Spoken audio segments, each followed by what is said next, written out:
ये वो समय था जब औरंगजेब का अत्याचार लगातार बढ़ता ही जा रहा था और देश भर के हिंदू सहित कश्मीरी पंडित आतंकित थे।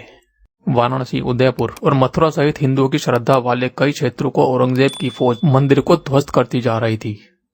ये कहानी है खालसा पंथ के उदय की।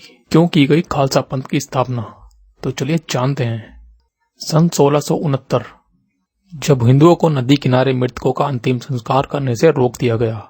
शाही आदेश और जोर जबरदस्ती दोनों के जरिए हिंदुओं पर प्रहार हो रहे थे। जम्मू कश्मीर में शेख अफगान आक्रांता कश्मीरी पंडितों का नामो निशान मिटा देना चाहता था और औरंगजेब को उसका संरक्षण प्राप्त था। ऐसे कठिन समय में कश्मीरी पंडितों का प्रतिनिधित्व मंडल गुरु तेग बहादुर के पास पहुंचा और उन्हें अपनी समस्याएं बताई।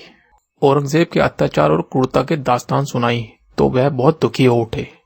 कहते हैं जब पूरे दरबार में निराशा का माहौल था तब बालक गोविंद राय को यह ठीक नहीं लगा और उन्होंने कई सवाल दाग दिए। वो पूछने लगे कि आखिर ऐसा क्या हुआ कि जहां दिन रात भजन कीर्तन और शास्त्रों की बात होती थी वहां आज इस तरह निरस्ता का माहौल छाया हुआ है। बच्चे की जिद के आगे गुरु तेग बहादुर झुक गए और सारे व्यथा कह डाली। दरबार में कौन लोग आए थे और उनकी व्यथा थी सब। उन्होंने यह कह दिया कि इनके दुखों के निवारण के लिए किसी महापुरुष का बलिदान चाहिए।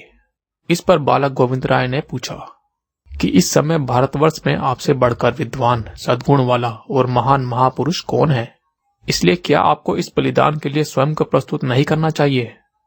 एक बालक के मुंह से गुरु नानक की शिक्षाओं और शरणागत की रक्षा के लिए प्राण त्यागने की बातें सुनकर गुरु तेग बहादुर समझ गए कि यह ईश्वर का ही संदेशा है।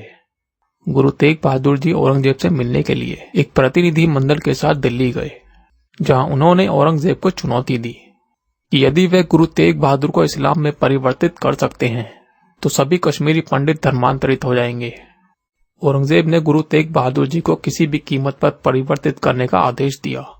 उन्होंने गुरु तेग बहादुर को धर्म परिवर्तन के लिए मजबूर करने के लिए हर संभव प्रयत्न किया। यातनाएं दी लेकिन असफल रहे। अंततः औरंगजेब के आदेश पर श्री गुरु तेग बहादुर का सर धड़ से अलग कर दिया गया।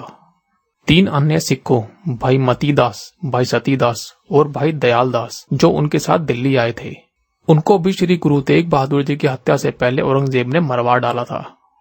गुरु तेग बहादुर जी की हत्या के बाद उनके पुत्र श्री गोविंद सिंह सिखों के 10वें व अंतिम गुरु बने। खालसा के गठन से कई महीने पहले गुरु गोविंद सिंह जी ने अपने सभी अनुयायियों को 1699 में बैसाखी पर आनंदपुर साहिब आने का निमंत्रण भेजा। आनंदपुर साहिब में हजारों अनुयायी इस शुभ आयोजन के लिए एकत्रित हुए। गुरु गोविंद सिंह जी ने इस निमंत्रण में खालसा बनाने के अपने इरादे के बारे में कोई सूचना नहीं दी थी, लेकिन एक धार्मिक मंडली का उल्लेख किया था। बैसाखी से कुछ समय पहले श्री गुरु गोविंद सिंह जी ने मसंदों की संस्था को समाप्त कर दिया था। वे मूल रूप से गुरु और अनुयायियों के बीच माध्यम की तरह थे। गुरु गोविंद सिंह जी ने सिखों को बैसाखी के दिन श्री अनंतपुर साहिब में इकट्ठा होने के लिए कहा। उन्होंने एक पहाड़ी पर जमा हुए मंडली को संबोधित किया, जिसे अब श्री केसगढ़ साहिब कहा जाता है। उन्होंने सिख परंपरा के अनुसार अपनी तलवार खींची और फिर इकट्ठा हुए लोगों में से एक स्वयं सेवक को आगे आने के लिए कहा, जो अपना सिर बलिदान करने के लिए तैयार हो।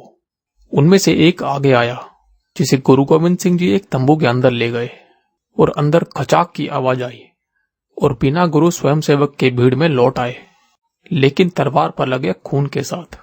उन्होंने फिर एक स्वयं सेवक को आगे आने के लिए कहा और बिना किसी के और खून से लथपथ तलवार के साथ 4 बार तंबू में लौटने की उसी प्रक्रिया को दोहराया। 5वां स्वयं सेवक जब उनके साथ तंबू में गया, तब गुरु सभी 5 स्वयं सेवकों के साथ लौट आए और सभी सुरक्षित थे। उन्होंने उन्हें 5 प्यारे और सिख परंपरा का पहला खालसा कहा। ये 5 स्वयं सेवक थे भाई दया सिंह जी, भाई धर्म सिंह जी, भाई हिम्मत सिंह जी, भाई मोहकम सिंह जी और भाई साहिब सिंह जी। गुरु गोविंद सिंह जी ने फिर एक लोहे के कटोरे में पानी और चीनी मिलाकर उसे 2 धारी तलवार से हिलाकर अमृत तैयार किया। इसके बाद उन्होंने 5 प्यारे को आदि ग्रंथ के पाठ के साथ निर्देशित किया। इस प्रकार खालसा की स्थापना ने सिख परंपरा में एक नए चरण की शुरुआत की।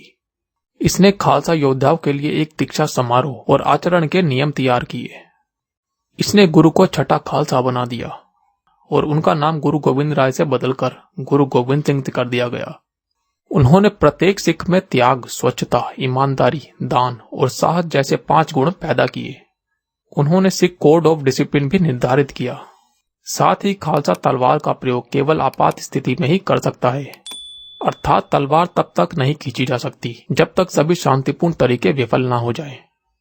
इसका उपयोग केवल आत्मरक्षा और उत्पीड़ितों की रक्षा के लिए किया जा सकता है। उन्होंने खालसा को पंच ककार, जिसमें केश, कंघा, कसेरा, कड़ा और कृपाण धारण करने के लिए कहा है। सिख धर्म की मूल बातों के अनुसार एक सच्चा खालसा भेदभाव नहीं करता, न किसी को नीच आत्मा के रूप में देखता है। वह उत्पीड़ितों की रक्षा के लिए खड़ा होगा और जरूरतमंदों की मदद के लिए दान करेगा।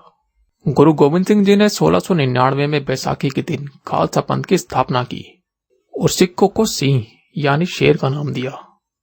खालसा के यदि शाब्दिक अर्थ की बात करें तो होता है शुद्ध। यह अरबी शब्द खालिस से लिया गया है। खालसा शब्द श्री गुरु ग्रंथ साहिब जी में संत कबीर की वाणी में केवल एक बार आता है।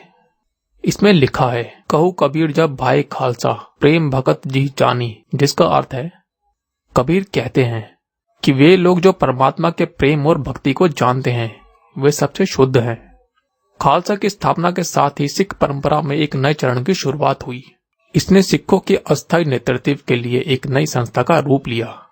इसने मसंद व्यवस्था की जगह ली। इसके अतिरिक्त खालसा ने सिख समुदाय के लिए एक राजनीतिक और धार्मिक दृष्टि भी प्रदान की और उस दिन से वाहेगुरु जी का खालसा, वाहेगुरु जी की फतेह सिख धर्म का एक अभिन्न अंग बन गया। खालसा की रचना सिख धर्म के अनुयायियों और 10 गुरुओं के प्रशिक्षण और शिक्षाओं पर आधारित है। गुरु गोविंद सिंह जी चाहते थे हर सिख इस तरह से परिपूर्ण हो, यानी भक्ति और शक्ति का संयोजन।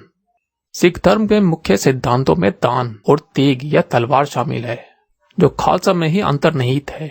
आपको ये जानकारी कैसी लगी हमें अवश्य बताएं। साथ ही इस आर्टिकल के बारे में आपकी क्या राय है ये भी हमें कमेंट बॉक्स में जरूर बताएं। अगर आपको यह वीडियो अच्छी लगी हो तो इसे शेयर करें और ऐसे ही और इंटरेस्टिंग वीडियो देखने के लिए चैनल को सब्सक्राइब करना ना भूलें।